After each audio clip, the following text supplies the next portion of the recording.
हज़रत इमाम अहमद बिन हंबल रहमतुल्लाह अलैह खां सवाल पुछियो वियो। वो वक़्त जो इमाम हुयो। इमाम अहमद बिन हंबल के कंहिं हिकिड़े माण्हू चयो, रब इमाम साहब अल्लाह आहे? चई हा बिल्कुलु आहे। चई किथे आहे? ॾेखारियो उनजो को वजूद को आहे? चई हर शइ जी तरफ़ गौर कर, तोखे अल्लाह जो वजूद सम्झ में ईंदो। उन हमरा चयोसीं मूंखे दलील ॾेई करे सम्झायो, महिरबानी कयो, मां बि सम्झां, मुंहिंजे दिमाग़ जे अंदरि इहा ॻाल्हि वे। इमाम अहमद बिन हंबल रहमतुल्लाह अलैह चयुसि त मां दुनिया में हिकिड़ो वॾो बंगलो ॾिठो आहे जेको ॿाहिरां सॼो चांदी जो ठहियलु आहे। उहो बंगलो छाजो ठहियलु आहे बाबा? गोल ऐं चांदी जो ठहियलु आहे। उन बंगले जे अंदरि, चांदी जे बंगले जे अंदरि वरी अंदरि हिकिड़ो सोन जो बंगलो ठहियलु आहे। पर बंगलो बि एॾो बंदि आहे जंहिंमें हवा बि किरास नथी करे सघे। सुईअ जेतिरो सुराख बि कंहिं क़िस्म जो न आहे। पोइ जॾहिं मां गौर कयुमि त कुझु ॾिहाड़नि खां बाद में उन बंगले मां हिकिड़ी जानदार शइ ॿाहिरि निकिती आहे। मां सोचियुमि त इन में सुईअ जेतिरी जाइ बि न आहे, हवा बि किरास नथी करे सघे।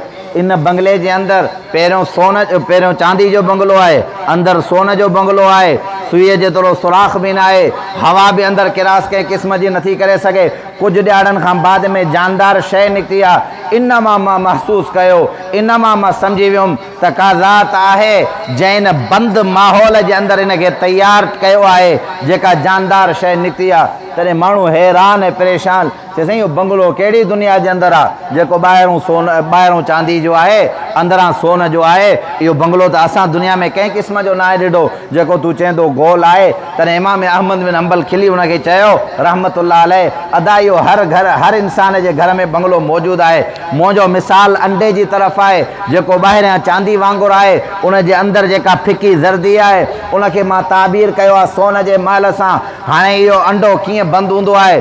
सुईअ जेतिरो सुराख बि न आहे, जंहिंमें हवा बि किरास नथी करे सघे। 19 ॾियाड़ा जॾहिं कुकड़ उन जे साम्हूं वेहंदी आहे, उन कुकड़ खां बाद में 19 ॾियाड़नि खां बाद में जॾहिं अंडो भॼंदो आहे, साह वारी शइ ॿाहिरि निकिरंदी आहे। जीअं उन जी माउ चुगे थी तीअं उहो चूरो चुगे थो पियो, जीअं उन जी माउ ॻाल्हाए थी पई तीअं उहो चूरो ॻाल्हाए थो पियो। इन मां महसूसु कयो बंदि थियण वारी शइ जे अंदरि इन जो वजूद ठाहिण वारी ज़ात उन जो नालो अल्लाह वाह। उन जी हॾियुनि खे जोड़ण वारी ज़ात उन जो नालो अल्लाह वाह। उन जे अंदरि साह विझण वारी ज़ात उन जो नालो अल्लाह वाह। ऐं इंसान तूं दुनिया जे ज़र्रे ज़र्रे जी तरफ़ तवजो कर, तोखे ख़ुदा जो वजूद सम्झ में ईंदो त अल्लाह जी ज़ात गिरामी मौजूदु आहे। ॻाल्हि सम्झ में आई अलाए न बाबा? अंडो आहे ॾिसो, हुन में का बि शइ वञी त कोन थी सघे न। उन मां जानदार शइ जो निकिरणु, उहो कढण वारो केरु आहे? ॾाढा ॻाल्हायो अल्लाह। अल्लाह जे करे न हुजे त हिनखे केरु थो ठाहे सघे?